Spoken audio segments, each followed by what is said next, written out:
Praxis en Derechos Humanos, de la Facultad de Derecho de la Universidad Nacional de Lomas de Zamora. En el día de hoy, como durante todo el curso, me di el lujo, por intermedio de la decana de la facultad, María Fernanda Vázquez, que me permitió organizar este curso, de invitar a profesionales de primer nivel, la verdad, destacados docentes, colegas y amigos, que se desempeñan en un nivel muy alto en materia de derechos humanos. Este es el caso también de Sebastián Rey, el docente que tenemos de invitado hoy para la clase de hoy. Sebastián Alejandro Rey es magíster en Derechos Humanos por la Universidad Nacional de La Plata, abogado por la Universidad de Buenos Aires, docente de investigación e investigador, docente de Derechos Humanos y Garantías de la Facultad de Derecho de la UBA, y autor de ya el famosísimo libro Argentina en el banquillo, que hoy en el marco de esta clase se va a presentar. Nos acompaña también Adelina Loiano, titular de Derechos Humanos de la Facultad de Derecho de Lomas, y también docente de grado y posgrado de la Universidad de Buenos Aires, que hoy mismo estaba presentando otra actividad de posgrado en la Universidad de Buenos Aires, interesantísima. Y se ha hecho un espacio también especialmente para la clase de hoy. Yo brevemente voy a decirme, independientemente de que Adelina lo va a hacer mejor que yo, y Sebastián también seguramente se referirá a temas que están en el libro. Es un libro indispensable, el que ha escrito Sebastián. En estos días, en el marco de la investigación Lomasit, le refería recién a los disertantes de hoy, estuve conversando con personalidades en derechos humanos del exterior y de todas partes, y todas me hablan del libro, y muy bien. Y no es solamente por elogiar la obra de Sebastián, sino porque realmente es un libro indispensable. Argentina en el banquillo es la historia detrás de las denuncias del Estado al Estado argentino por violaciones a derechos humanos. Y recoge testimonios valiosísimos de esos pleitos que se ventilaron en la Corte Interamericana. Y entrevista en el libro, tuvo la oportunidad, Sebastián, de entrevistar a personalidades en materia de derechos humanos muy importantes, Adolfo Pérez Esquivel, bueno, Leandro Despuy. Yo trabajé, me acuerdo en ese momento, con Leandro Despuy en Cancillería, cuando esos casos estaban ahí por llegar a la Corte. Estela de Carlotto, Graciela Fernández Mejide, Jorge Fontevecchia, Horacio Berbisky, Raúl Zaffaroni, Ricardo Gilavedras, Santiago Cantón. Bueno, los prólogos de Tayana y Despuy están en el libro. Nada más puedo decir que dejarlos con los invitados. Estoy muy orgulloso de que la facultad pueda tenerlos hoy, a ustedes, para la clase de hoy. Y les agradezco que hayan aceptado esta convocatoria. Los dejo entonces con Adelina Loiano. Buenas tardes, la verdad es que yo también estoy muy feliz, sobre todo de encontrarme tantas caras conocidas y tantos nombres conocidos aquí. Algunos escribí rápidamente, pero los he visto a todos. Y bueno, primero agradecerle a Sebastián que haya pensado que yo podía presentar su libro y en un curso, porque como hablábamos tanto con el doctor Pitier como con Sebastián, la idea no era hablar solamente del libro, sino insertar esto en la temática de la clase que van a tener ustedes hoy. Así que bueno, también a mí me provocó eso de no solamente decir, a mí personalmente no me gustan las presentaciones del libro capítulo a capítulo, sino cuál es el sentido. Así que bueno, Sebastián, mil gracias. La verdad es que yo me siento muy feliz de que me hayas pensado en mí para presentar tu libro. Bueno, sí, este es un libro único. ¿Por qué? Primero porque está escrito por alguien que conoce mucho la materia desde lo académico, desde lo formativo, pero es un libro, yo diría, periodístico. Es decir, estos son entrevistas, esto es el backstage, no sé si se dice bien, porque yo inglés no sé, pero esto es como se llama, atrás del telón de lo que ha pasado con la Argentina en la Corte y en la Comisión.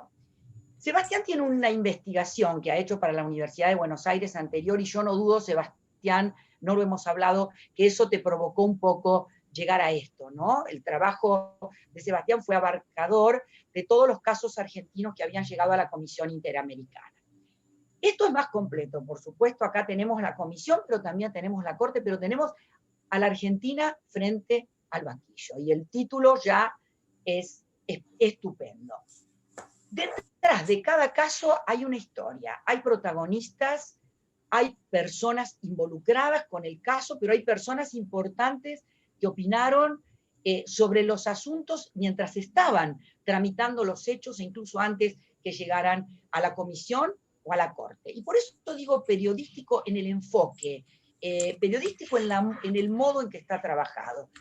Si bien hay una explicación, por supuesto, de cómo es el sistema inevitable cada vez que hablamos de temas específicos en materia de derechos humanos, aquí la riqueza está en la construcción fáctica de lo que sucedió cuando la Argentina fue llevada a la comisión o a la corte. Yo solo conozco otro libro parecido, y tal vez Sebastián, Lautaro, ustedes o alguno de los que nos acompañan lo conocen, que es el libro de Carlos Beristain, el colombiano, que se llama Diálogo sobre reparaciones. ¿Qué hace él? En vez de hablar de las reparaciones de la Corte y describir todas las reparaciones que la Corte Interamericana les ha obligado a los estados cuando ha determinado que había una violación de derechos humanos, él lo que hace es entrevistar a las víctimas. Para los que hacemos derechos humanos desde lo técnico, desde lo jurídico, fue muy revelador. ¿Por qué? Porque él lo que hace es, no, la Corte le dijo a Colombia que tenía que construir un monumento o que tenía que pedir disculpas públicas, sino que él analiza qué le pasó a las víctimas. Y nos encontramos con víctimas que no querían eso, con víctimas que estaban desconformes con las reparaciones que la Corte había ordenado, víctimas que no quisieron ir a la disculpa pública para no exponerse a que el Estado tomara represalias con ellos, y eso no nos lo dice un caso, nos dice la historia que hay detrás. Así que, Sebastián, creo que tú, desde otro enfoque, es el segundo libro que yo leo que nos cuenta la historia desde otro lado, no desde la jurisprudencia, no desde la norma. Por eso a mí me parece que es un libro sociológico, me parece que va a lo antropológico, a lo sociológico de cada uno de nuestros casos. Y por supuesto, claro, nos involucra a nosotros, entonces reconocemos a cada paso aquel momento de la historia, sobre todo los que somos mayores, ¿no es cierto? Y que hemos vivido todos esos procesos. Entonces, evidentemente aquí hay esa riqueza. Cuando el caso llega a la comisión o cuando llega a la corte, y siempre lo decimos, ¿no es cierto?, en nuestras charlas con ustedes, ni la comisión ni la corte miran qué pasa con el derecho interno, no interesa, esto es derecho internacional. Por lo tanto, la mirada es desde los tratados, la mirada es desde la violación, desde los tratados. Y se advierte muy bien en el trabajo de Rey de qué manera el Estado trata de pintar, ¿no es cierto?, desde su derecho, que se ha portado bien, que ha hecho las cosas bien, que ha desplegado mecanismos de tutela. Pero claro, la mirada desde los organismos internacionales no es una mirada desde el derecho interno, desde el derecho constitucional. Entonces, puede ser que nosotros lo vemos de una manera, pero esa mirada, esa perspectiva que tiene la comisión o que tiene la Corte es totalmente diferente. Se basa en sus propios precedentes, pero también se basa en la reinterpretación de los tratados internacionales. Y esto tiene mecanismos y pautas de interpretación muy distintas que el derecho interno. Por lo tanto, esto me parece que es la riqueza del caso. Es decir, porque estamos en la parte de adentro, estamos en el derecho interno, viendo qué pasó, qué sucedió. Y luego, claro, conocemos el resultado, conocemos el informe de la comisión, las recomendaciones. Es decir, es algo muy, muy importante. Prendo la luz, me parece que no me veía bien. Cuento un caso, por ejemplo, que nos sorprendió a los que vivimos aquellos episodios, que es el caso del copamiento de la Tablada. En el caso del copamiento de la Tablada, nosotros vimos el tema interno, un gobierno democrático que se encontraba sorpresivamente con algo inexplicable. Yo ahí, Sebastián, te diría que sigo pensando que es inexplicable, ¿no? Como hecho en aquel momento. Pero lo cierto es que cuando el caso va a la comisión, en el informe que se llama Beria, la comisión introduce por primera vez el derecho humanitario, las convenciones de Ginebra, la cuestión de los prisioneros que se rinden.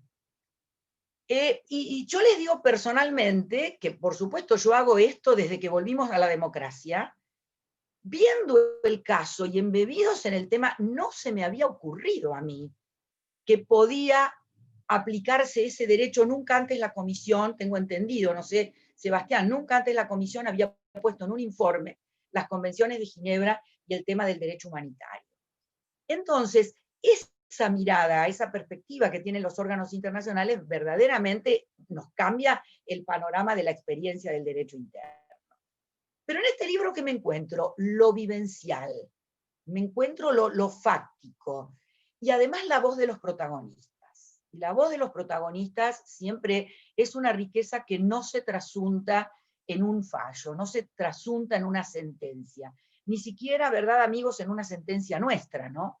Nosotros mismos como abogados y algunos que están en la justicia, cuando vemos un fallo, es decir, atrás hay toda una vida, una vivencia de los hechos que verdaderamente no aparece. Nos sujetamos a los hechos probados, a los hechos contradictorios, a la aprobación de los hechos contradictorios. Bueno, yo creo, Sebastián, que es un gran libro, un gran libro. Me parece que los que hacemos derechos humanos, sobre todo en Argentina, necesitamos esto porque hay un montón de elementos que nos da este trabajo. Y algo más que quiero decir con respecto al, que de alguna manera tiene que ver con el número de casos que los organismos internacionales, los organismos de tutela han tenido de la Argentina, porque la verdad es que la Argentina tiene muchos casos en la comisión y tiene muchas sentencias también en la Corte, con muy pocas salvedades, siempre con declaración de responsabilidad. Y esto tiene que ver con la formación de nuestros abogados. A veces cuando vemos la estadística a fin de año de la comisión o de la Corte, y esas columnas, ¿no es cierto?, que hace el informe final anual, tanto la comisión como la Corte, vemos que Argentina, México, Colombia, Perú, son países que tienen las columnas más altas. Esto es demostrativo de que somos los países americanos, regionales, que más violamos los derechos humanos. Mi opinión, mi humilde opinión es no. Aquí lo que se advierte es una comunidad jurídica que conoce el tema, lo estamos estudiando desde el grado en las universidades. Un abogado argentino conoce que hay una posibilidad de llegar con un planteo al derecho internacional en la Comisión y la Corte, y ahí es donde vemos esas columnas tan altas, ¿no es cierto?, de participación de Argentina con algunos otros países en los casos que llegan a la Comisión y los casos que llegan a la Corte. Y además otra cuestión, vamos al tema argentino, la variedad de asuntos. Y en ese tema de variedad, creo que también la lectura de esta Argentina en el banquillo nos lleva a todo lo que se queda en la comisión, ¿no? A todos aquellos casos que no son jurisprudencia de la Corte y por lo tanto trascienden y las conocemos más, sino todos esos asuntos que quedan en la comisión pero que tienen tanta riqueza interpretativa a partir de lo que dicen los tratados internacionales y de qué manera ha sido el comportamiento en el derecho interno. En ese punto de vista, Sebastián, yo te digo, de la comisión, es difícil que tengamos una mirada tan amplia, ¿no? Todos los años decimos, a ver, ¿qué casos fueron a la comisión? Tantos. ¿Cuántos casos entraron a fondo? ¿Cuántos casos fueron desestimados? Pero aquí, en los casos que fueron analizados a fondo, lo que vemos es un elemento del sustrato fáctico del caso que evidentemente no surge, y mucho menos de un informe, no surge de una sentencia, pero mucho menos de un informe. Así que bueno, yo creo que es una obra originalísima dentro de nuestro contexto, y yo diría imprescindible para entender a la Argentina frente al banquillo. El título, me da rabia, Sebastián, que hiciste ese título tan lindo, porque ahora me gusta mucho, lo hubiera querido. ¿Por qué? Porque es la Argentina frente al banquillo. ¿Por qué estamos allí? Y creo, y con esto voy a terminar, que esto tiene que ver con lo importante que es esto para el derecho interno, porque lo que llega a la Comisión y a la Corte es nada al lado de la problemática interna. Pero el efecto que eso tiene, el impacto en el derecho interno, eso es lo útil, eso es lo importante. Yo no me canso de decirlo en el grado, sobre todo, porque sobre todo la gente joven que se está formando, cuando ve que las sentencias por ahí no se cumplen, o que se cumplen parcialmente, es como un desánimo. Yo creo que no. El tema es qué hacemos nosotros, y hacemos esto que estamos haciendo hoy. Compartir un momento, compartir un curso, compartir una clase, hay un crecimiento de nuestra lectura, de nuestro propio derecho interno. Así que, Sebastián, gracias por haberme permitido presentar tu libro con todos los amigos tan importantes que tenés. Yo me siento de verdad muy, muy feliz por esto. Con Sebastián nos conocimos en el consejo directivo de la facultad, y peleándonos mucho, ¿no es cierto, Sebastián? Peleándonos mucho y también coincidiendo mucho. Y yo creo que esto también es valioso, porque esto es la democracia, ¿no? Esto es la democracia, discutir, vernos, estar. Pero bueno, la verdad es que hemos hecho, yo creo que una linda amistad, una linda relación, y bueno, y de verdad yo te respeto muchísimo lo que haces, y el libro es top, muy bueno. Gracias.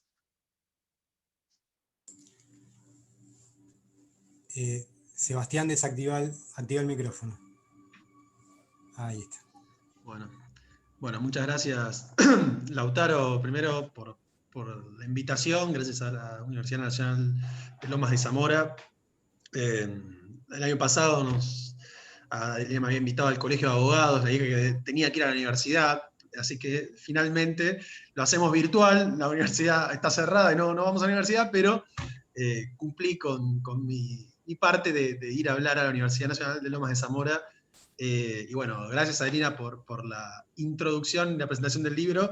Me anoté algunas cositas de las que ibas diciendo para hacer algunos comentarios ahora durante la exposición.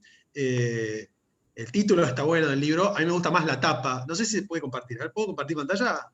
Sí, es buenísima.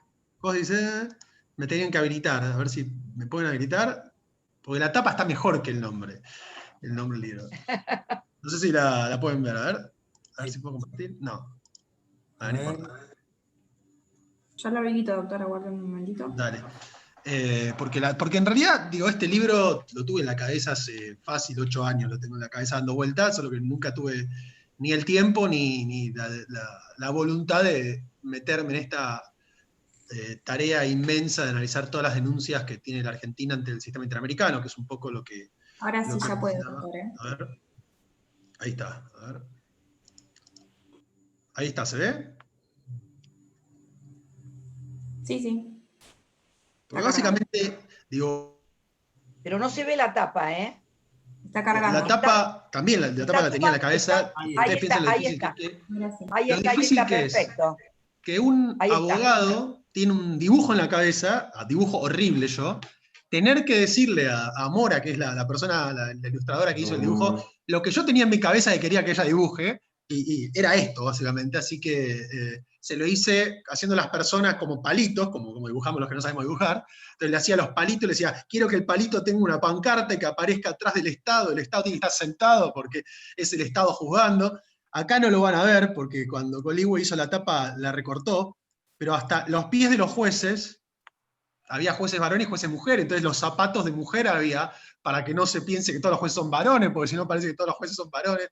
Es decir, la tapa estaba muy cuidada y trataba de mostrar un poco qué es lo que yo buscaba hacer con este libro, ¿no?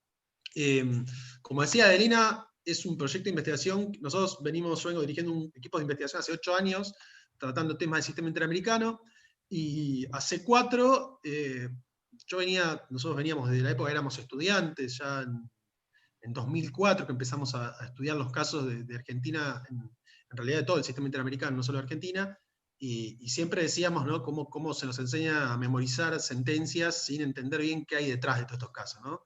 Qué pasaba y cómo esas sentencias se producen, porque no salen de la nada. Pero bueno, veníamos discutiendo, habíamos hecho un libro que era muy crítico del funcionamiento del sistema, entonces mucha gente se enojaba conmigo y decía que yo quería que todo esto se cierre, porque creo que era los desafíos del sistema interamericano del siglo XXI, una cosa así. Y la verdad que era un trabajo que habíamos hecho en un proyecto de CIT que dirigí en la UBA, donde nosotros marcábamos las contradicciones del sistema interamericano, principalmente de la OEA, no tanto del sistema interamericano, y cuáles son los déficits, que tiene mucho el sistema interamericano, tiene muchos problemas, hay muchas cosas que funcionan mal. Entonces, cuando saco este libro que cuenta las cosas que funcionan bien, si se quiere, aunque muchos de los casos terminan mal, en cierto sentido es una reivindicación del rol de la Comisión Interamericana y del sistema para las víctimas. Esta gente que antes me insultaba ahora me quiere de nuevo. Es como estas cosas de amor-odio que tiene el derecho, donde uno dice algo que no le gusta y ya pasa a ser lo peor, y cuando uno dice algo que le gusta pasa a ser lo mejor. Pero ni antes era el peor ni ahora soy el mejor. Pero siempre nosotros queríamos discutir las cuestiones de derechos humanos sacándole un poco esa creencia que hay, que es que todos los que hablan de derechos humanos, hablamos de derechos humanos, tenemos que ser buenas personas, y todos los que trabajan en temas de derechos humanos son buenas personas, y en realidad no es así, y siempre las decisiones en materia de derechos humanos, como todas las decisiones, son decisiones políticas, y atrás de esas decisiones hay personas con sus ideologías, y el libro intentaba mostrar eso, ¿no? Como esos gobiernos, porque es un libro que analiza 40 años de historia argentina, esos gobiernos fueron tomando decisiones en relación a los casos que iban surgiendo, y cómo la OEA también, y la Comisión Interamericana y la Corte fueron modificando también sus posiciones de acuerdo a los momentos políticos. Porque digo, los fallos a nivel nacional e internacional salen en determinados contextos, y es importante tenerlos en cuenta cuando uno lo analiza. Entonces, hace 4 años decidí dirigir un proyecto de investigación en la UBA. No, ahora fueron 5, 4 fue el año pasado, al fin del año pasado se cumplieron los 4, que me costó muchísimo que me la aprueben. De hecho fue el último que dirigí en la UBA y decidí nunca más dirigir un proyecto en la UBA, por lo menos mientras siga estando el actual secretario de investigación, que creo que ahora se pasó al Gioja, no sé en qué andará, pero la verdad una cosa muy impresentable. Y cuando terminé ese proyecto decidí continuar la investigación en la Universidad Nacional de José Paz, donde ahí sí me abrieron las puertas y dejan que uno produzca sin importar cuál es su simpatía política, ¿no? Y en estos 4 años laburamos muchísimo. ¿Sí? Es un trabajo tremendo que hicimos, agotador, tengo que señalar que fue agotador. ¿Sí? Mis hijas, cuando me ven hablando por teléfono, creen que hago entrevistas todavía al día de hoy. Entonces, papá está haciendo una entrevista, no, papá ya terminó las entrevistas, no hace más. Pero piensen que durante muchas tardes, porque uno trabaja aparte, uno da clase, pero uno también tiene un trabajo. No es que uno hace investigación en derecho, a diferencia de todas las demás universidades, uno tiene que investigar y además trabajar.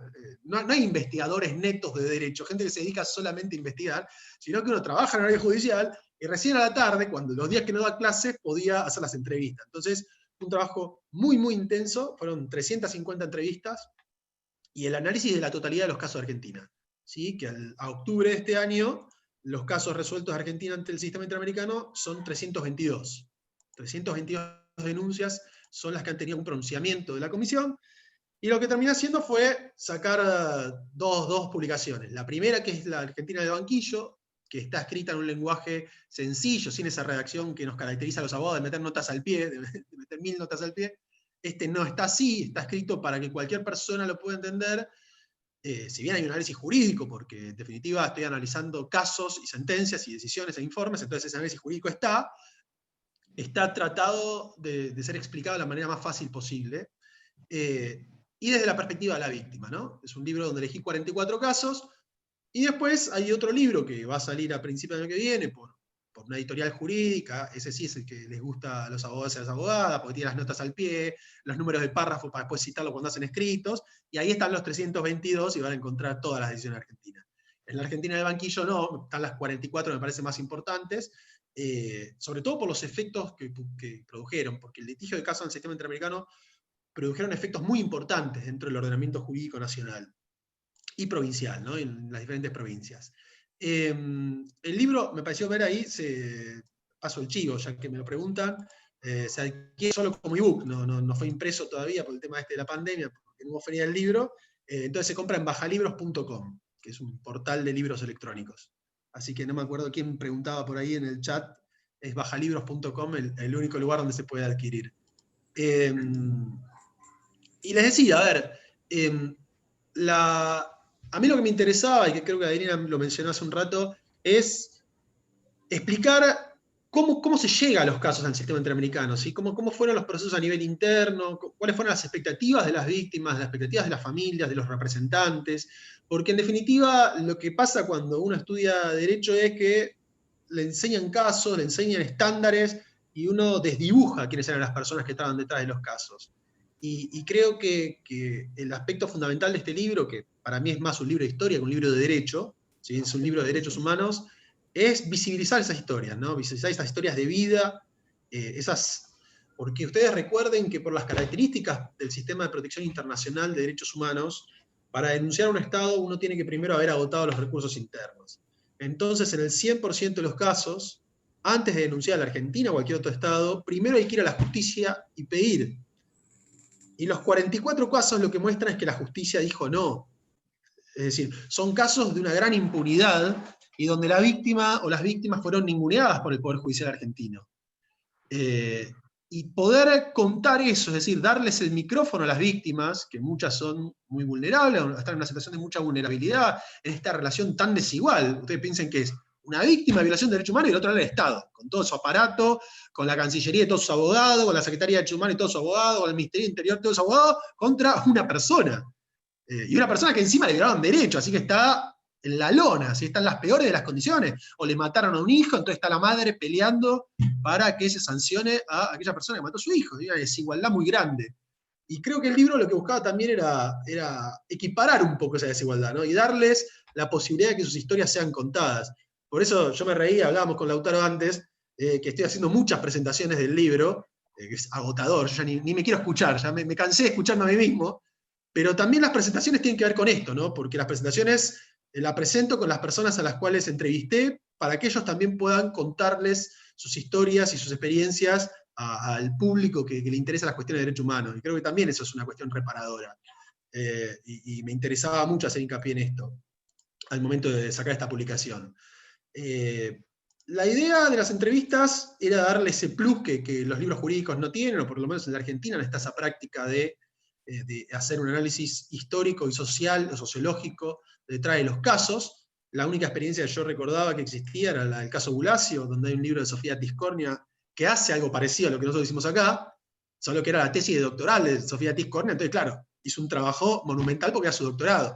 Nosotros acá hicimos algo un poco menos ambicioso, pero con muchos más casos, y por amor al arte, porque la verdad que no nos dieron ningún título por este, aunque por ahí podía haber hecho mi doctorado con este y listo, y ya lo resolvía, pero no, al final no fue así. Y creo que lo importante de escuchar las voces de los actores del sistema interamericano y de los casos es entender las estrategias, ¿no? Porque el litigio en materia de derechos humanos tiene mucho de estrategia, y no solo el litigio estratégico, no estoy refiriéndome únicamente al litigio que hacen determinadas organizaciones no gubernamentales que se dedican a litigar ante la justicia nacional o ante el sistema interamericano, por ejemplo el CELS, para tirar una muy conocida en Argentina, sino que hablo de la estrategia de la propia víctima y su abogado de pie, porque Argentina cada vez tiene más de esto, ¿no? Tiene más abogados de pie que presentan su denuncia ante la comisión, y bueno, ¿cuál es la mejor manera para lograr el éxito en sede internacional?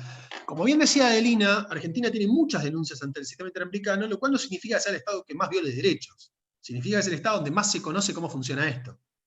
Y eso está muy íntimamente relacionado con el rol de la Comisión durante la dictadura argentina. ¿Sí? La visita del 79 de la Comisión de la Argentina hace que ya desde aquel entonces se conozca la tarea de la Comisión Interamericana de Derechos Humanos, y cuando el gobierno de Alfonsín ratifica la Convención Americana, ya era muy conocido lo que pasaba en la OEA. Entonces ya empieza a haber una práctica de aquellas personas que pierden en el ámbito nacional a llevar su caso a la sede internacional. Lo cual no significa que vayan a ganar, de hecho van a perder casi siempre, ¿sí? Porque el filtro y la admisibilidad o los criterios de tramitación de una denuncia ante el sistema interamericano son muy restrictivos. Entonces casi siempre ese caso no va a llegar a buen puerto. Pero sí hay una práctica de, si no me gusta la sentencia de ámbito interno, voy a la comisión. Y eso hace que haya muchos más casos de Argentina, de Colombia, de Perú, que de Brasil. Cuando Brasil es mucho más grande y es mucho más razonable que Brasil viole más derechos que la Argentina, por la cantidad de población que tiene nada más. Y sin embargo eso no va a pasar. Esa práctica también tiene mucho que ver con la idiosincrasia del abogado argentino, que cree que hay que agotar todos los recursos siempre, que cree que ese poder que le dan implica llegar hasta la Corte Suprema sí o sí. Es decir, si no llego hasta la Corte hay un mal desempeño, y no es así. Digo, la Corte es un recurso extraordinario, no habría por qué ir siempre a la Corte Suprema, pero acá sí, hay que ir siempre a la Corte y hay que ir siempre a la Comisión Interamericana. Forma parte del poder que me dan cuando asumo el caso. Y eso está mal, está mal, y aparte eso genera una falsa expectativa en la víctima de que algún día va a ganar. Y eso tiene que ver con mucho desconocimiento, digo, y tiene que ver con el rol de las universidades cuando enseñan cómo funciona esto, ¿sí? Hay que ser muy consciente que el sistema de protección internacional es un sistema de excepción, es un sistema que resuelve muy pocos casos. Ahora que está resolviendo muchísimos, saca 10 casos por año en Argentina, y está sacando muchísimos. Antes por ahí sacaba 2 o 3. Y la Corte ahora que saca muchísimos, por ahí saca 2 o 3 fallos contra Argentina, antes sacaba 1. Y estamos hablando que recibe 1000 denuncias por año la comisión. Entonces fíjense lo excepcional que es que la comisión admite una denuncia. Pero bueno, en la Argentina hay una práctica de denunciar ante el sistema, digo, con solo leer los diarios uno se da cuenta de eso, ¿no? Tal fue rechazado su recurso de la Corte y va a ir a la Comisión Interamericana. Es como la amenaza, ¿no? Voy a ir a la Comisión Interamericana y una amenaza al juez nacional de que va a ir a la comisión. Y eso también tiene que ver con otra estrategia que hay en relación al litigio, que tiene que ver con la posibilidad de obtener algún tipo de incidencia en el ámbito interno antes de que la causa esté resuelta. Hay mucha gente, sobre todo en el ámbito penal, que presenta denuncias durante el trámite de la causa, principalmente para obtener una excarcelación. Es decir, la denuncia ante la comisión sirve como una forma de presión, entre comillas, a los jueces penales para obtener la libertad del imputado durante la tramitación de la causa. Entonces ustedes van a ver que hay muchas denuncias ante el sistema vinculadas con rechazo de excarcelaciones, y por ahí a los 10 años esa denuncia ya no le importa a nadie, y son las que se archivan. Porque claro, la persona tuvo 3 años, 4 años en prisión preventiva, ya cansado de la prisión preventiva, presenta la denuncia, después o lo condenan o lo absuelven, y 10 años después, cuando la comisión le pregunta, bueno, vamos a resolver su caso, ya o no está viva, o no la pueden encontrar. Es muy común que la comisión archive una denuncia porque perdió el contacto con la víctima. Los teléfonos que había no están, la víctima no escribe hace 2 o 3 años, porque pasaron 10 y se cansó, y es razonable que se canse después de 10 años de esperar. Pero bueno, también eso tiene que ver con una estrategia utilizada del sistema para obtener impactos en el ámbito interno. Yo siempre digo el caso de las abuelas. Las abuelas de Plaza Mayo tienen 2 informes de 2 soluciones amistosas importantes en el ámbito de la Comisión Interamericana, y una es la del caso de Evelyn Bauer Pegoraro, ¿sí? ¿Se acuerdan del caso de Evelyn Vázquez Ferrá? ¿Sí? Que apareció en el programa, si mal no recuerdo, de La Nata, diciendo que no quería hacerse el ADN porque eso implicaba que iban a meter preso a sus apropiadores, que ella consideraba a sus padres. Y la Corte Suprema resuelve ese caso y dice que no se puede hacer, no se puede extraer compulsivamente sangre a un mayor de edad.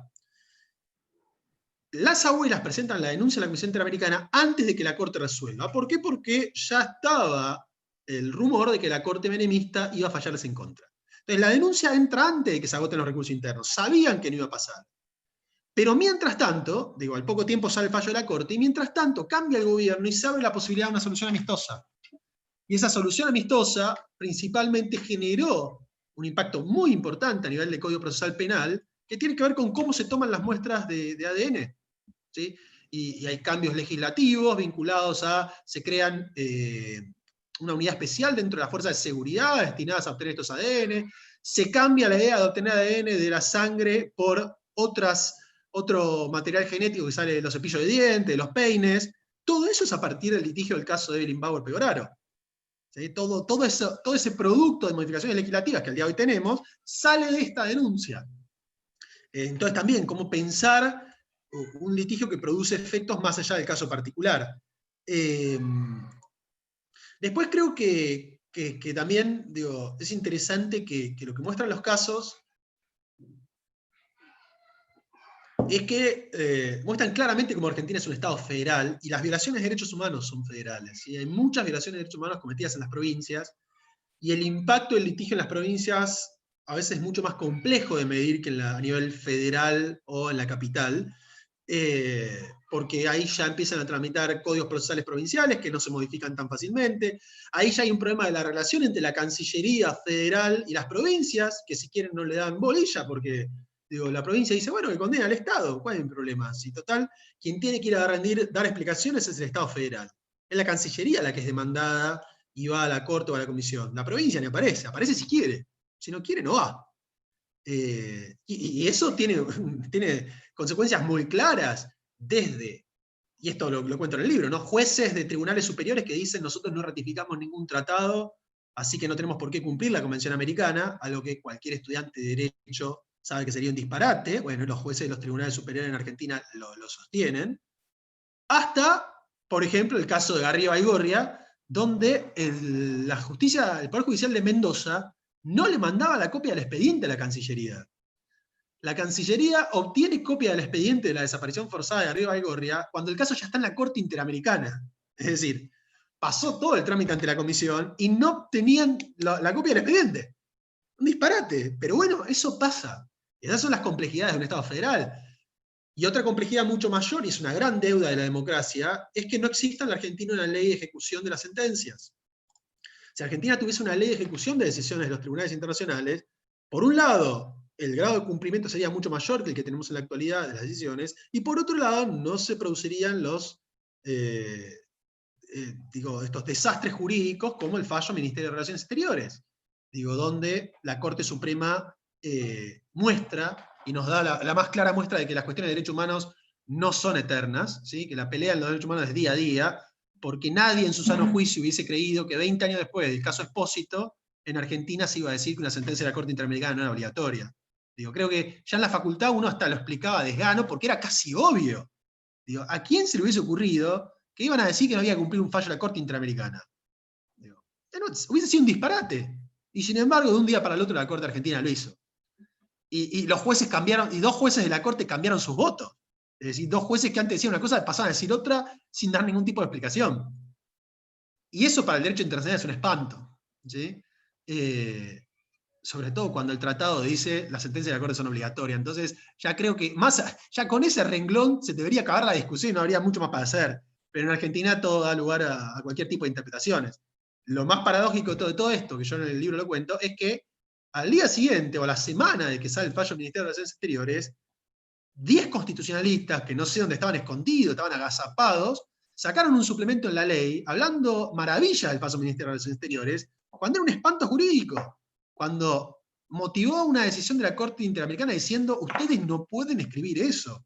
Se lo dijo mucho más polite, ¿sí? La Corte Interamericana no quería romper con la Corte Suprema, porque ustedes hay que entender que ese fallo de 2017 se hace en un contexto donde varios tribunales superiores de estados americanos empiezan a incumplir sentencias de la Corte Interamericana, porque cambian los vientos en la región, porque empiezan a haber gobiernos conservadores que no quieren que les revisen sus políticas en temas de derechos humanos, empiezan a haber cuestiones domésticas que hacen que los tribunales no quieran que alguien les revise, qué sé yo, el aborto en Costa Rica, o la fecundación in vitro en Costa Rica, la situación de los haitianos en Dominicana, es decir, cuestiones muy coyunturales de política doméstica, pero que tienen como correlato incumplir sentencias internacionales y generar este tipo de estándares.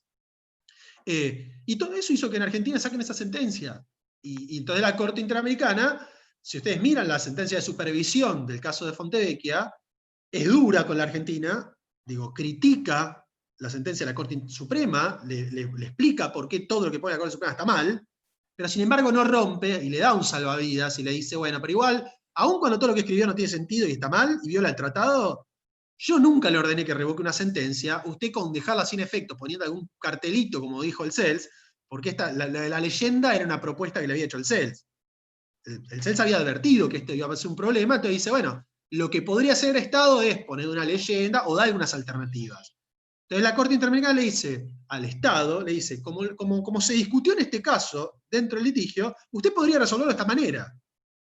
Y ahí la Corte Suprema, porque acá en Argentina no aceptamos nunca los errores, saca una resolución donde dice, todo lo que dije está bien, no sé cómo llegaron a esa conclusión, pero voy a entonces poner la leyenda, porque la Corte no me dijo que estaba mal, cualquiera se da cuenta que la Corte le dijo que estaba mal. Y la Corte se supone que puso la leyenda, y las desafió a encontrarla la leyenda. Porque usted al día de hoy busca el fallo Fontevecchia en la página de la Corte, va a estar la versión tradicional, ¿sí? Yo hará un par de meses, cuando estaba terminando el libro de Astrea, lo revisé, y la referencia a la Corte Interamericana la vi cuando buscaba la sentencia original del juicio de Menem, no Ministerio de Relaciones Exteriores, sino el juicio de daños y perjuicios, de Menem contra Fontevecchia. Después del dictamen del fiscal aparece esa resolución. Andá a encontrarla, no la ve nadie. Cualquier hijo de buen vecino, cualquier estudiante de Derecho, que pobre se está bajando de Google el fallo de la Corte, va directo al Ministerio de Relaciones Exteriores y cree que eso está bien, porque en ningún lado aparece que no está bien. Porque esa leyenda, ese cartelito que se supone que iban a poner, no sé, estará en algún tomo de fallos que deben tener los jueces de la Corte, entonces hay que ir a su biblioteca y ver el cartelito que lo pegaron con boligoma, me imagino. Pero no está. Y eso tuvo un impacto muy, muy negativo en la región. Porque Argentina era líder en la región en temas de derechos humanos, lo sigue siendo, pero el retroceso de la Corte Suprema en 2017 tuvo un impacto muy, muy fuerte. Piensen que a la audiencia de supervisión fue el presidente de la comisión, cosa que no pasa nunca. Una audiencia de supervisión ya el caso terminó. No va nadie, mandan un abogado. Fue el presidente de la comisión, fueron relatores. Es decir, lo que se estaba discutiendo ahí, se estaba discutiendo que Argentina le haya dicho a la Corte que no iba a cumplir, era muy grave para el sistema interamericano. Y se lo tomaron con esa gravedad los actores del sistema. Salvo el Ministerio de Justicia de Argentina, todos los demás se lo tomaron muy en serio.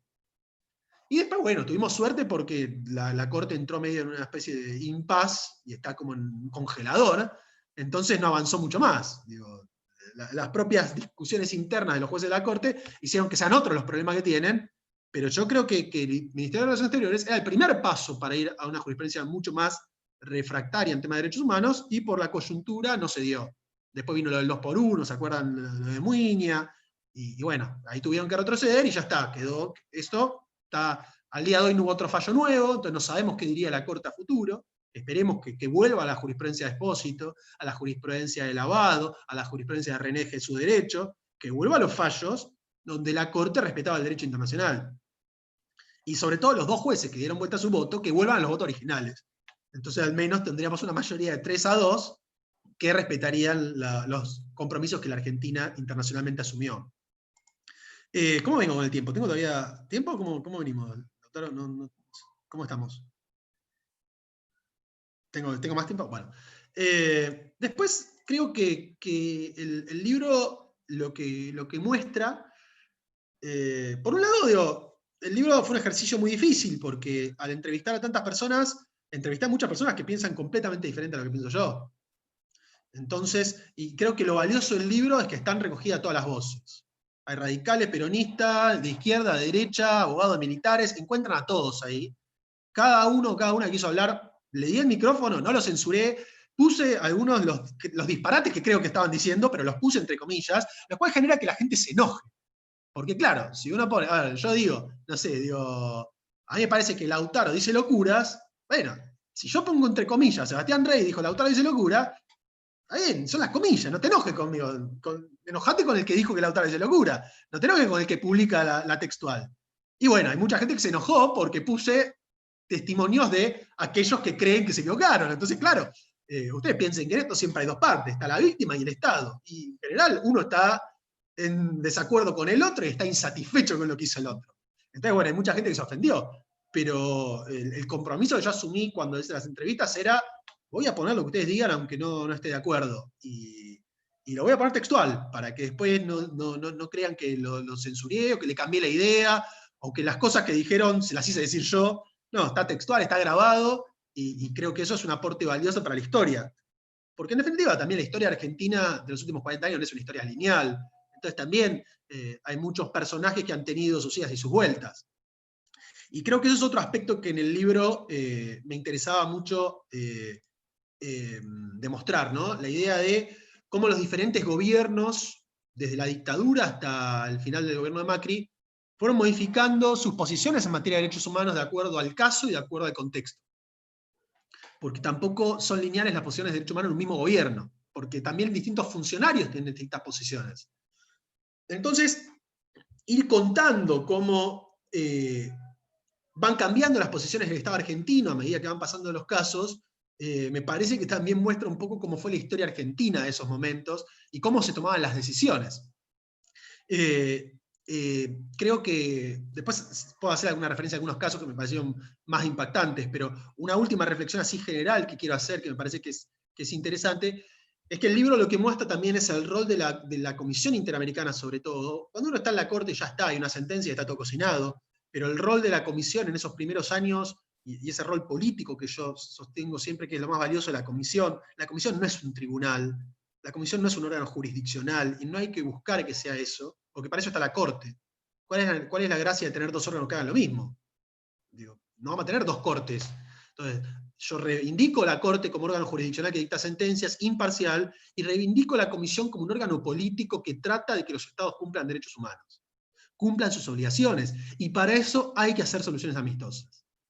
no solo para lograr la satisfacción de la víctima, que tiene que ser la finalidad principal de la comisión, ¿sí? Reparar a las víctimas de violación de derechos humanos, sino para cortar los tiempos. Porque estamos hablando de procesos que en promedio le llevan 13 años a la comisión resolver. Y 13 años para una víctima, ya se comió 10 a nivel nacional, es mucho tiempo. Es mucho tiempo. Son muchas las víctimas que mueren en el camino, y son los hijos, los herederos los que siguen los litigios. Es mucho, no es reparador un sistema que tarda tanto. Entonces uno también debería pensar, ¿no?, cómo funciona el sistema. Si el sistema así como está, donde cualquiera puede llevar una denuncia, donde si a mí no me gusta la indemnización que me dieron, presento la denuncia ante la Comisión Interamericana y la tapo de trabajo completamente innecesario, porque ese caso nunca debería tramitar. Bueno, por ahí la Comisión podría elegir los casos, empezar a tener criterios más de selección de casos, por lo menos para producir un efecto, porque si los informes llegan 20, 25 años después, aun cuando la comisión resuelva casos que no son prioritarios, también llegan tarde. Ustedes fíjense, la sentencia de la Corte Interamericana de Spoltore de este año es un caso de una indemnización por plazo razonable en un proceso laboral. ¿Sí? Ningún impacto estratégico, ninguna modificación legislativa, no hay reparaciones prácticamente, la reparación es plata. Porque uno podría pensar, no sé, que ese caso podría haber permitido que se cree una doble instancia en materia laboral. Supongamos. No, ni siquiera. Lo que se resolvió fue pagarle a la familia por el tiempo que tardaron en resolverle el juicio laboral a Spoltore. Porque encima lo perdió el juicio. Y no se discutía que lo tenía que ganar. Se discutía cuánto duró. Y ese caso, que no tiene ningún impacto, llegó 25 años después. Spoltore estaba muerto, por supuesto. Entonces, ¿para qué sirve un caso 25 años después? No sirve para nada. Si no tiene ningún impacto, ni en la víctima, ni a nivel de reformas a nivel nacional o provincial. Entonces, digo, hay que también repensar cómo funciona el sistema. Después quería, y decía entonces, el rol de la solución amistosa y la posibilidad de destrabar a partir del litigio interno y habilitar vías de negociación que de otra manera son imposibles. Saquemos la dictadura, que claramente la dictadura no tenía una relación con el sistema interamericano, porque ni siquiera contestaba a los pedidos de informe, pero las democracias, muchas veces, sobre todo por cómo funciona el sistema, ustedes recuerden que un gobierno actual está resolviendo las denuncias de hace 15, 20 años, entonces son denuncias de otro gobierno, ni siquiera no están resolviendo las denuncias propias. Y por eso yo siempre sostengo que el fallo del Ministerio de Relaciones estaba equivocado. Porque lo que andaba dando vueltas, ustedes leen los diarios de 2017, es que el macrismo, sobre todo, y vía macrismo, la Corte Suprema, tenían miedo de que la comisión se pronuncie sobre el caso de Milagro Sala. Nunca en la vida iba a pasar eso, era imposible. Digo, es una pésima lectura de cómo funciona el sistema interamericano. Porque para que Milagro Sala y la comisión diga algo sobre Milagro Sala tiene que ser condenada, tiene que haber agotado los recursos internos, cosa que al día de hoy todavía no terminó, ya terminó el macrismo. Eso tiene que ir a la comisión, va a tener que comerse 5 a 10 años de espera, como todo hijo de buen vecino, y ya cuando la comisión hubiese dicho algo de Milagro Sala, pasaron 20 años. Entonces no había necesidad de marcarle la cancha, que fue lo que hizo la Corte, al sistema interamericano diciendo, ustedes no me van a venir a revisar mis sentencias. Porque encima la Corte habla ella sola. A los inferiores revísenle, a mí no. Es una discusión de poder, porque dicen, ¿quién tiene la última palabra? Sí, pero es una discusión de poder, porque a la Corte Suprema no le importa que la comisión se pronuncie sobre los fallos de las casaciones o los juzgados de primera instancia. Le da lo mismo. No le gusta que se pronuncie sobre sus propias sentencias. Porque la violación de derechos humanos a Fontevecchia, recuerdan, fue por la Corte. Fue la Corte Suprema la que violó los derechos humanos a Fontevecchia. Entonces era ella misma la que había generado la responsabilidad internacional del Estado. Y eso es lo que no le gustaba, revocar su propia sentencia, o dejar sin efecto su propia sentencia. Y nunca hubiese pasado eso. Entonces, lo único que hizo la Comisión Interamericana tenía que ver con las condiciones de detención de Milagro Sala, y eso puede hacerlo con cualquier juicio. Es decir, una medida cautelar para que le garanticen el derecho a la salud donde está detenida, nada más. Pero nunca hubiese dicho algo sobre cómo se llevan adelante los procesos en Jujuy. No iba a pasar nunca. Entonces creo que había una muy mala lectura, motivada por una sensación de omnipotencia, ¿no? De decir, bueno, ya está. Creo que en esa época había una sensación de que podían hacer cualquier cosa y nada, y no iba a haber retrocesos. Y bueno, en definitiva, la posibilidad de que alguien los revise generó ciertos temores, y eso no iba a pasar nunca, y de hecho no pasó, hasta el día de hoy no pasó. Hasta el día de hoy la comisión no dijo nada de Milagro Sala. Pero bueno, la comisión lo que permite es destrabar muchos conflictos nacionales, es destrabar discusiones que están empantanadas. Por ejemplo, recuerdo el caso de Ruperto Godoy, que genera la modificación del Código Procesal Penal en Santa Fe, ¿sí? Se modifica directamente cómo van a ser las conformaciones de los tribunales en materia penal en Santa Fe, y eso es a partir de una condena del sistema interamericano, porque el socialismo, ahí era Wiener el gobernador, aprovecha la condena para lograr el consenso en la Cámara, en la legislatura provincial, y se hace una reforma importantísima. Y eso es gracias al sistema interamericano, porque el sistema interamericano le habilitó la posibilidad de lograr los consensos que de otra manera en el Congreso, en la legislatura provincial, hubiesen logrado. Otro ejemplo muy claro de esto que decía, las penitenciarías de Mendoza. La penitenciaría de Mendoza, la cárcel de Boulogne-sur-Mer de Mendoza, es quizás una de las peores cárceles de toda América, ¿sí? Yo ahí en el libro cuento entrevistas con algunos comisionados y secretario ejecutivo de la comisión, que dicen que la visita a la cárcel de la penitenciaría de Mendoza fue de las peores que vieron en su vida, una de las experiencias más traumáticas. De hecho, el ex gobernador de Mendoza, ahora ya es diputado, creo, que ahora es diputado, fue gobernador de Mendoza hasta hace muy poco, pero en aquel entonces era miembro del gobierno de Cobos, que era el gobernador. En un momento, mientras se daba esta discusión entre los peticionarios y el Estado, cuentan en la Cancillería que, estando en Mendoza, decían, no, pero las cárceles no están tan mal. Y la gente de Cancillería lo lleva a Cornejo a la cárcel. Y cuando Cornejo sale de la penitenciaría de Mendoza, sale espantado, y le dice al funcionario de Cancillería, fue una de las peores experiencias de mi vida, no me traigas nunca más a este lugar. Porque ni siquiera los funcionarios que tenían que resolverlo sabían de lo que estaban hablando, de lo que era que descuartizaban personas y jugaban al fútbol con la cabeza en la cárcel de Mendoza. ¿Sí? Terrible. Digo, yo ahí recojo unos testimonios de familiares de víctimas, donde dice que la gente que salía en libertad después de haber estado ahí, salían todos locos. Era imposible salir bien de esa cárcel. Si salías vivo, era imposible salir bien, porque el nivel de violencia que había era terrible.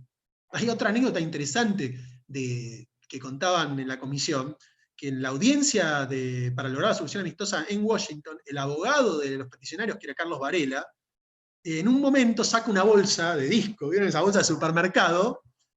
Y no me acuerdo ahora la textual, tendría que buscar en el libro. La frase era una cosa como, bueno, en este momento, a tantos kilómetros de Argentina, desde la cárcel están mirando a la comisión, y en esta bolsa es donde 8 personas hacen sus necesidades. Y eso era lo que pasaba.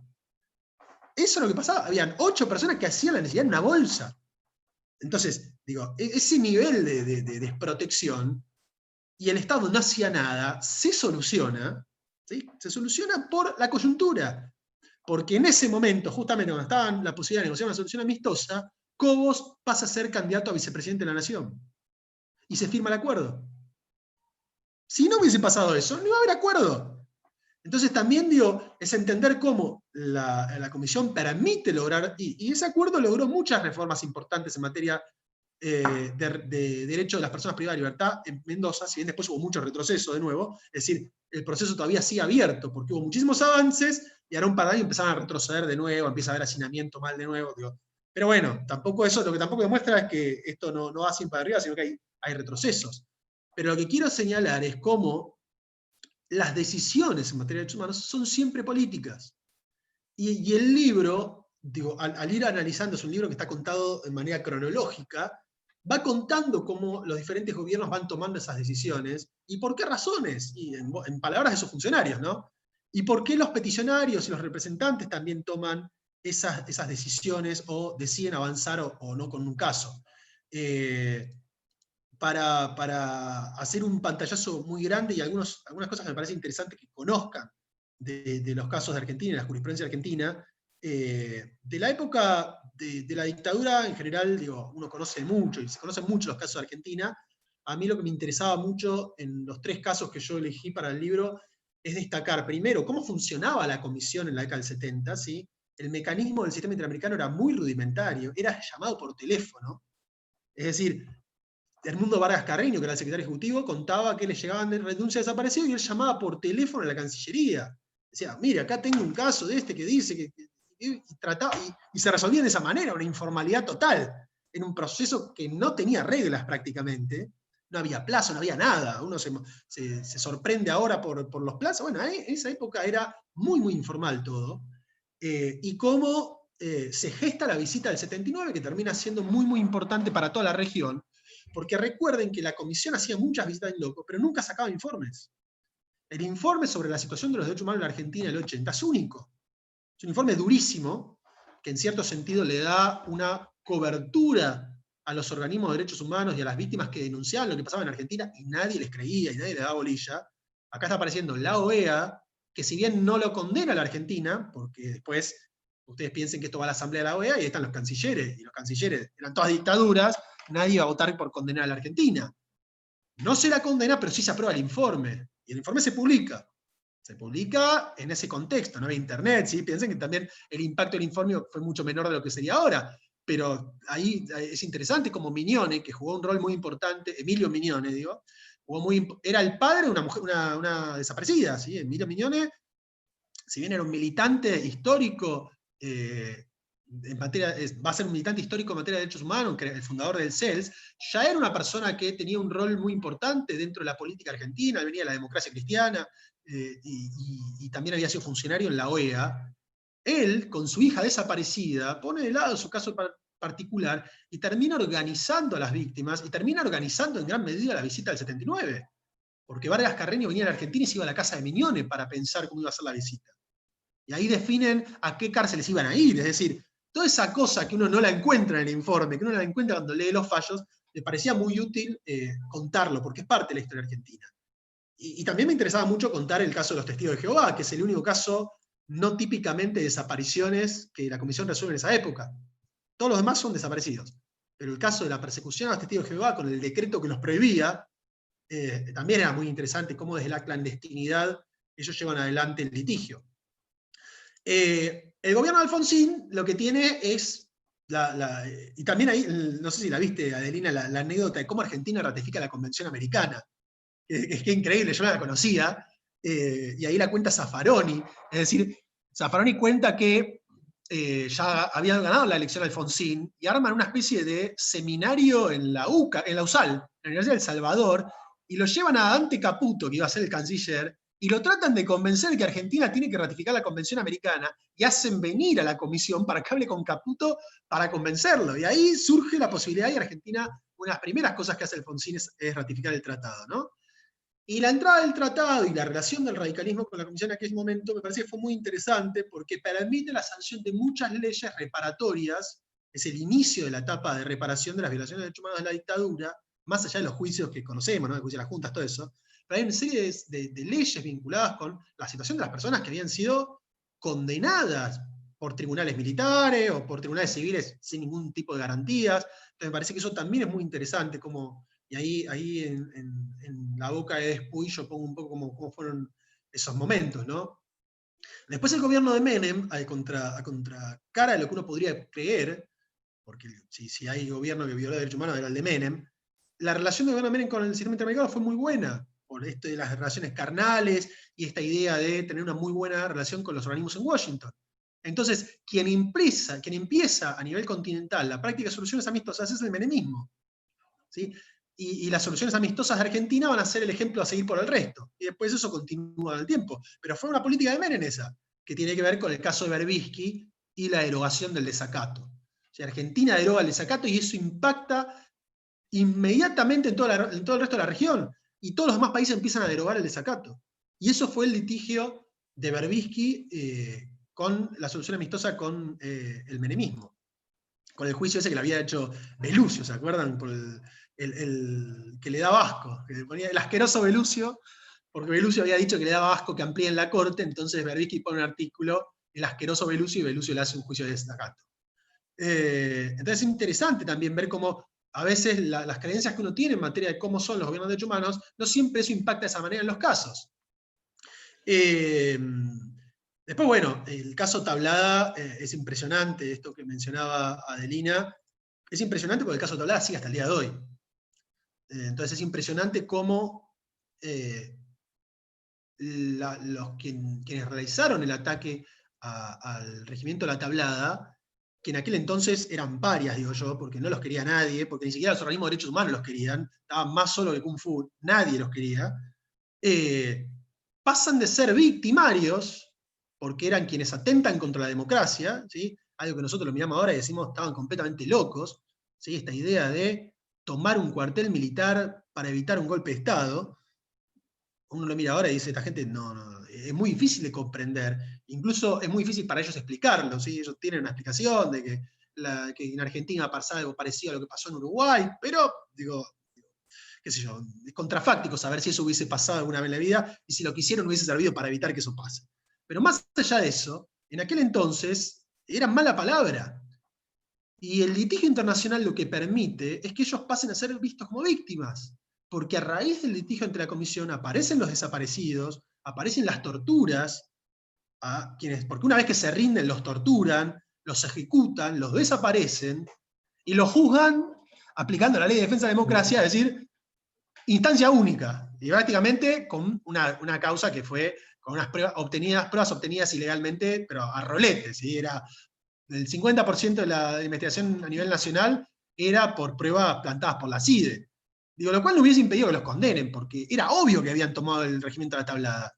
El tema es que como los querían condenar, y una condena perpetua querían dar la pena, empezaron a armar una causa, digo, para involucrar a mucha más gente que los que entraron. Entonces, claro, uno tiene el caso de Maqueda, que ni siquiera había entrado a La Tablada. Y a Maqueda lo condenan igual, lo agarran después y lo condenan, que es el que va a terminar en la Corte Interamericana, ¿no? Y lo que yo decía es verlos como victimarios, porque al día de hoy, recién el año pasado, condenaron a Arrillaga, que era el general, creo que era, que en aquel entonces recupera el regimiento por la desaparición forzada y la ejecución de una de las personas de La Tablada, ¿sí? Casi 20 años después. Y todo eso pasó gracias al informe de la comisión, que menciona cómo fueron las torturas, cómo fue la desaparición forzada, cómo fueron las ejecuciones de los miembros del MTP que se habían entregado. A mí me parece, aparte, Tablada arranca todos los años de historia, ¿sí? Arranca el alfonsinismo. Ahí es muy interesante cómo la comisión cuenta que el gobierno de la Rúa maneja muy mal el sistema interamericano, porque Menem estaba dispuesto a conmutarle las penas y hacer una solución amistosa y cerrar el caso. Y de la Rúa, cuando gana las elecciones, dice, yo no estoy de acuerdo, entonces Menem dice, yo no lo voy a conmutar si después me va a insultar. Entonces, Menem, que había prometido que iba a terminar con el caso, no lo hace, y de la Rúa asume con la huelga de hambre, que tiene su parte también tragicómica, no sé si lo recuerdan, por las edades de ustedes sí lo deben recordar. ¿Recuerdan cuando de la Rúa va al programa de Tinelli y se trastabilla y sale por un lado y entra por el otro, y aparece un pibe con un cartel o una remera, no me acuerdo qué era, que decía, los presos de La Tablada se están muriendo, porque iban como 100 días de huelga de hambre, estaban por morir efectivamente, y uno no podía creer cómo una persona del público podía llegar a abrazar al presidente, lo podía haber matado, imagínense si era un loco. Bueno, ese acontecimiento medio de telenovela forma parte de cómo el gobierno tiene que terminar convenciéndolo a de la Rúa de que se le iban a morir los presos por la huelga de hambre, y ahí el rol de Jorge Tayane y de Santiago Cantón para lograr la conmutación de penas fue muy importante, y ahí de nuevo, la comisión tratando de ayudar al Estado a tomar decisiones que para el radicalismo eran sumamente antipáticas. Porque ustedes piensen que esto es el radicalismo tratando de juzgar lo que había pasado con el gobierno del radicalismo 10 años antes. Es decir, el gobierno de la Rúa resolviendo lo que le habían hecho a Alfonsín. Y los radicales no se los perdonaban a los del MTP. Entonces, ¿cómo lidiar con esta cuestión, ¿no? Después, qué sé yo, el gobierno de la Rúa también tiene el tema de la ley de cupo femenino, el caso de Mercedes de Morini, que es interesante. El caso de Bulacio, que creo que alguno preguntó algo por el chat al inicio, me parece que es un caso sumamente interesante, porque el libro lo que demuestra es que la percepción que uno tiene sobre el caso de Bulacio es muy diferente al que tienen las víctimas. ¿Sí? Nosotros enseñamos el caso Bulacio en la facultad, hablamos del párrafo de la Corte que dice que no se puede invocar la prescripción en causa de violaciones de derechos humanos, hablamos del impacto que tuvo sobre el fallo Espósito, ¿sí? Todo muy lindo, pero las víctimas, la hermana de Bulacio dice, a Espósito lo condenaron a 3 años, y eso a mí no me sirve. Entonces, uno cree que el caso Bulacio es un éxito, pero para la familia no lo es. pese a que logró un montón de reformas, ¿sí? A partir del caso Bulacio, recuérdense que se acabó con las detenciones de menores en las comisarías, se le da intervención por lo menos a nivel federal y Ciudad de Buenos Aires, porque tiempo después de lo de Bulacio pasa la desaparición de Iván Torres, que es bastante parecido. Es decir, es un pibe, un adolescente que lo meten en la comisaría y nunca más nadie sabe dónde está, lo desaparecen, no queda registro de la detención en ningún lado, que es muy parecido a como había pasado las cosas con Bulacio, solo que a Iván Torres lo desaparecen y Bulacio se muere por condiciones de detención, por una enfermedad previa. Pero digo, esa impresión que uno tiene de Bulacio como un éxito, no lo viven como un éxito. Y eso es interesante, ¿no? Para reflexionar también. Como a veces nosotros los profesores y los abogados estamos medio apartados de la realidad. Después también me interesaba destacar en el libro las cuestiones de las violaciones de derechos humanos de la democracia. Porque si bien en el libro tiene un rol importante, por un tema obvio que tiene que ver con los años que analizo, las violaciones de derechos humanos de la dictadura y las consecuencias que eso van teniendo en un montón de gobiernos, porque hasta el día de hoy siguen habiendo casos de dictaduras. De hecho, Argentina ahora va a ser condenado seguramente por la Corte Interamericana por primera vez por un caso de la dictadura, que es el caso de la familia Julián Grisolas. Y ese caso es sumamente interesante, porque si ustedes se fijan, todos los estados americanos fueron condenados por los hechos de la dictadura, ¿sí? Por la impunidad que hay, menos Argentina. ¿Sí? Chile tiene a Almonacid Arellano, Brasil tiene Gómez Lund, Uruguay tiene Hellman, Paraguay tiene Goiburú, Venezuela tiene Ibsen Cárdenas, Perú tiene 200 millones, y Argentina no tenía ninguno. Y Argentina ahora va a ser condenado, pero el caso este tiene la particularidad de que ya hay condenas a los autores de este crimen. ¿Sí? El caso este es una familia, es un caso terrible también, porque es una familia donde en el operativo matan al padre, secuestran a la madre está desaparecida, a los chicos los entregan en Chile, ¿sí? Y son adoptados en Chile por una familia que al día de hoy tiene muy buena relación con los chicos y son sus padres adoptivos. Es decir, familia que no tenían ni idea de quiénes eran estos pibes que aparecieron, un chico y una chica aparecieron en Santiago de Chile solos. Y después se da la paradoja de que las abuelas de ellos biológicos los encuentran en Chile y se restablece una buena relación entre familia biológica y familia adoptiva. Pero en este caso hay condenas de tribunales nacionales en los últimos años. Es decir, no hay impunidad total como en todos los otros. Sin embargo, todavía no se condenó todo lo que pasó, porque ahí tienen la sustracción de los niños, la privación de la libertad de los niños, la desaparición de la madre, la tortura de la madre, la privación de la libertad de la madre, la privación de libertad del padre, la tortura del padre y el homicidio del padre. Es decir, la cantidad de delitos de esos hechos fueron muchísimos. Y ustedes saben que la investigación en general se hace bastante mal, o se hicieron muy partidas de los crímenes de la dictadura, entonces por ahí sí condenaron por la privación de la libertad algunos, pero no por el homicidio. Entonces, el caso no llega en absoluta impunidad, y aparte Argentina ya reparó a las víctimas económicamente, porque Argentina tiene muchas leyes reparatorias para las víctimas. Sin embargo, el caso llega igual. Hay que ver qué dice la Corte con relación a cómo Argentina lidió con esto, y hasta dónde reparó y hasta dónde no. Yo creo que la va a condenar a la Argentina, pero para mí va a ser mucha referencia a todas las cosas que Argentina ya reparó en el caso de estas víctimas, que no es lo que pasa con todas las demás sentencias, ¿no? Pero decía, más allá de los casos de la dictadura, a mí me interesaba contar los casos de la democracia y las organizaciones que surgen por las violaciones de derechos de la democracia.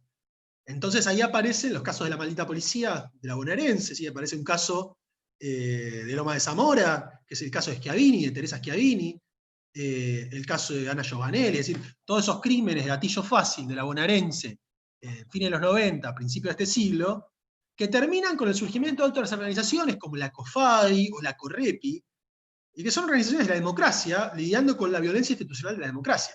Ya no son las organizaciones históricas, CELSA, PDH, Liga de Derechos Humanos, ¿sí? Estamos hablando de otra cosa, y que también tienen la particularidad de que siguen siendo las madres de estas personas cuyos derechos fueron violados por el Estado, las que van a buscar justicia en los tribunales y terminan agrupándose porque solas no consiguen nada. Entonces, es una cosa que 20 años después se vuelve a repetir, ¿no? Y a mí me parecía muy importante contarlo y que pudieran después relatar sus historias. Qué sé yo, después, digo, hay casos también muy conocidos, el caso de Correa Belisle, que a partir del crimen del soldado Carrasco, no solo terminan con el servicio militar, sino que terminan con el Código de Justicia Militar. ¿Sí? Y eso también tiene un impacto muy grande para el resto de los países de la región. Y después hay casos que por ahí no son tan conocidos acá en Buenos Aires, como el triple triple femicidio de Chipolletti, que ahora se cumplió un aniversario, el doble crimen del Río Colorado, es decir, son casos que en el interior fueron muy importantes, o el propio caso de Iván Torres quizás, porque fueron crímenes que movilizaron mucho a esas ciudades o a esas provincias, y que en general quedaron en la más absoluta impunidad. El libro deja ese sinsabor, porque si bien hay algunos casos que terminan bien, en general la mayoría de las víctimas están muy insatisfechas. Y esa insatisfacción, por otro lado, se ve complementada con el carácter reparador de ser escuchadas, ¿no? Porque si bien el sistema no les dio la condena para las personas que mataron a sus hijos, por primera vez alguien escuchó a Teresa Schiavini.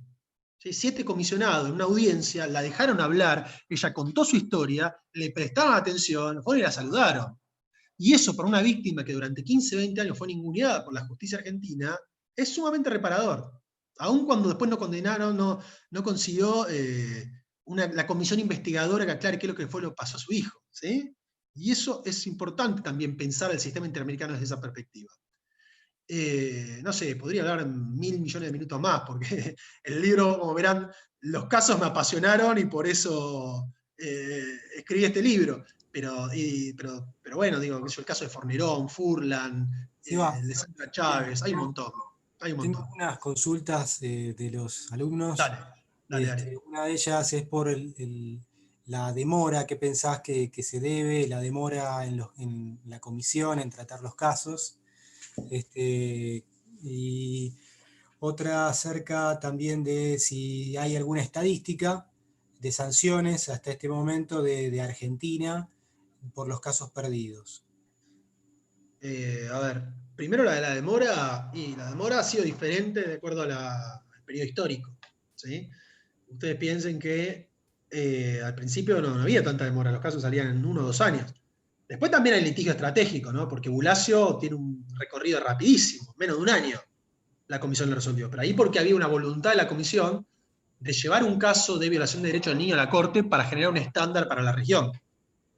De hecho, el caso Bulacio es litigio estratégico de manual, porque yo un poco lo cuento ahí en el libro, se da la paradoja de que Víctor Abramovich, que había estado estudiando en la American University, con Claudio Grossman, que era miembro de la Comisión Interamericana, pasa a trabajar en el CELS, entonces tienen una relación con Martín Abregu, que era el director ejecutivo, creo que era el nombre del cargo del CELS.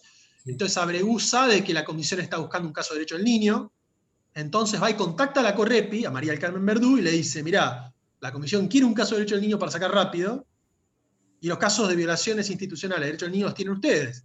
Y nos parece que Bulacio es el caso ideal. Entonces, 2 organismos tan distintos como CELS y Correpi, ¿sí? Correpi antirrepresivo, antiestatal, ¿sí? Y el CELS, que tiene una muy buena relación de los estados, o trata de tener relaciones con los estados para lograr reformas, con los gobiernos, quise decir, no con el Estado, convergen en una estrategia para lograr un fallo. Y así sale. Y eso fue un trámite rapidísimo. Eso no es lo normal. Con el paso del tiempo, claro, todo esto se hizo demoras larguísimas. Nosotros estamos sacando seguramente a principio del año que viene un libro, que es complementario del que habíamos sacado en su momento, que Adelina vio, sobre las estadísticas del sistema. Ahora estamos sacando uno actualizado a octubre de este año, que va a ser también de distribución gratuita. Y ahí sacamos estadísticas. El promedio es ese. Y el promedio no va a bajar, porque los casos aumentan, no disminuyen. Entonces es imposible que el promedio baje, de demora en el trámite de la denuncia. Por ahí es un problema gravísimo. Si incide también el tema del financiamiento de la comisión, si incide el tema, si hay algún desfinanciamiento. Eso es relativo, a ver, el autor, eso es relativo, no sé quién lo preguntó. Es relativo porque la cantinela del financiamiento del funcionariado de la OEA lo viene sosteniendo hace 40 años. Y la gestión de Pablo Abrao, que ahora fue echado por el secretario general de la OEA, el uruguayo Almagro, ¿sí? Nunca en la historia el secretario general vetó a un secretario ejecutivo, y esta vez lo hicieron, y lo hicieron principalmente porque Pablo Abrao había sido el secretario de Justicia de Lula. Una cuestión ideológica, claramente. Pero a lo que yo iba es que la gestión de Pablo Abrao, ¿sí? De los últimos 4 años, es la de mayor productividad en la historia de la Comisión Interamericana. ¿Sí? Estamos hablando de una barbaridad de casos sacaron, de informes. Si ustedes miran los informes de admisibilidad de Argentina de los últimos 4, equiparan casi, es decir, durante el gobierno de Macri, 4 años, se aprobaron la misma cantidad de informes que durante los 12 años de kirchnerismo. Y eso tiene que ver con la gestión de Abrao de aprobar más informes. Entonces, eso demuestra con claridad que se puede sacar más informes sin recibir 1.000 millones de financiamiento, como siempre quieren. El verso siempre es, si me dan más plata, contrato más abogado, con más abogado apruebo más informes. Primero, no sabemos si eso efectivamente va a ser así, y lo que demuestra Bravo es que con la misma plata se pueden aprobar más informes. Solo hay que organizar mejor el trabajo. Y la comisión lo logró. Ahora, ojo, porque sacaron más informes, pero el retraso sigue siendo el mismo. Porque si ustedes miran, todos estos informes de admisibilidad de 2017, 18, 19, son denuncias de hace 10 años. No es que adelantaron. Siguen resolviendo casos de hace 10 años. Entonces, eso sí es muy, muy preocupante y la verdad que para mí, si no hay un criterio de selección de oportunidad parecido al criterio de oportunidad, es muy difícil. La otra pregunta que me habías hecho, ¿cuál era? La otra pregunta era... La estadística respecto de las sanciones. las sanciones. No, sanciones no hay ninguna. Es decir, salvo Surinam, ningún estado americano fue sancionado alguna vez por no cumplir una sentencia. El único estado fue Surinam por los casos Al-Utuy y Angaram Panday hace 30 años. Después nunca más nadie. Así que olvídense, no hay sanciones. Sí, nosotros hicimos un análisis del nivel de cumplimiento de las reparaciones de la Corte en los casos de Argentina, y eso lo vamos a publicar, va a estar disponible en la página de la editorial de la Universidad Nacional de José Paz, espero que para febrero, supongo. Así que lo van a poder consultar ahí si quieren. Bueno, Sebastián, muchísimas gracias. Les cuento, la verdad es que fue todo una avalancha esto de cursos que se lanzaron desde que comenzó la pandemia, una iniciativa de la facultad de sostener estos espacios de intercambio. Ya llevamos unos 16.000 asistentes a este tipo de cursos, es decir, que la facultad no se detuvo, y la política siempre ha sido la de sostener también actividades vinculadas a derechos humanos. La facultad es pionera en incorporar la materia como obligatoria en su plan de estudio, y ha sido siempre una política permanente de capacitar a su cuerpo docente en materia de derechos humanos. Así que te agradezco, Sebastián, la gentileza de brindarnos esta clase especial también y de presentarnos tu libro. Agradezco también a Adelina por acompañarnos, que hoy la sacamos un ratito antes de su curso de posgrado en la Universidad de Buenos Aires, y a todos los presentes por acompañarlos. Muchísimas gracias, Sebastián. No, por favor, gracias a ustedes, gracias a todos y todas por la atención. Me hubiese gustado que sea presencial porque eso permite que hagan preguntas y charlemos de otra manera y no esto de tener todos los micrófonos apagados para que no sea un lío la exposición, pero bueno. Seguramente lo haremos. Nos tocó, así que tenemos que hacerlo de esta manera. Muchas gracias, amigo.